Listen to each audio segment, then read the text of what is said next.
കാണുന്ന ചെടിയുമായിട്ടുള്ള ഒരു അങ്കത്തട്ടാണ് ഇന്നത്തെ നമ്മുടെ വിഷയം. കാണുമ്പോൾ എന്ത് സിമ്പിളാ അല്ലേ? പക്ഷേ എൻ്റെ ഒരു അരമണിക്കൂറത്തെ കഷ്ടപ്പാടാണ് ഞാൻ ട്രിം ചെയ്ത് ഈ 1 മിനിറ്റിൽ നിങ്ങളെ കാണിക്കുന്നത്. ഇവിടെ വരെല്ലാം വളരെ കറക്റ്റാണ്. പക്ഷെ ഇപ്പം ദാ ആ കൊട്ട് തൊട്ടില്ലേ, അവിടെ തൊട്ടാണ് കഥ ആരംഭിക്കുന്നത്. ഒരു കണക്കിനും ഈ ചെടി ഈ ചട്ടിയിൽ നിന്ന് ഊരിപ്പോരാൻ സമ്മതമേ കാണിക്കുന്നില്ലായിരുന്നു.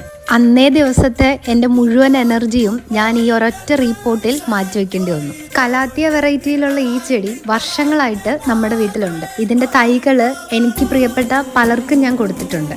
അവസാനം ഒരു കണക്കിന് ആളെ നമ്മൾ ഊരിയെടുത്തു. ഒരുപാട് വേരുകളൊക്കെ ഉണ്ടായിരുന്നു കേട്ടോ. വലിയ ചട്ടി ആയതുകൊണ്ട് തന്നെ ഈ അടുത്ത കാലത്തൊന്നും ഇനി ഒരിക്കൽ കൂടെ നമുക്ക് മാറ്റിവെക്കാൻ പറ്റാത്തത് കൊണ്ട് ചാണകപ്പൊടിയും ചകിരിച്ചോറും മണലും ഒക്കെ കൂടെ ചേർത്ത് ഒരു മിശ്രിതം ഞാൻ നേരത്തെ റെഡിയാക്കി വെച്ചിരുന്നു.